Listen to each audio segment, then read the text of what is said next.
উপর গজব নাযিল শুরু করবেন। একের পর এক গজব আসবে, কোন দিক দিয়ে তোমরা গজব ঠেকাইতে পারবে না।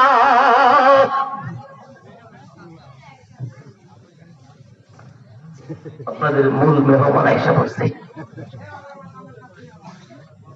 বুঝছেন? আমারও হাত ঠান্ডা হয়ে গেছে, অনেক বেশি বারবার ঢুকাইতেছে।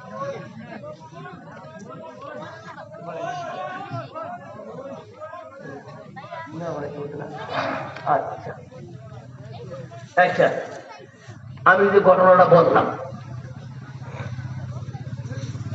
কওমে সামূদের কাছে 9টা দল ছিল, তারা শুধু মানুষ হত্যা করত আর বিশৃঙ্খলা করত, কিন্তু তারা জনগণের সামনে ভাষণ দিত কি, আল্লাহর কসম আমরা মারি নাই, এমনকি এটার আলামতও আমরা জানি না। এই হাজার হাজার বছর পরের ঘটনা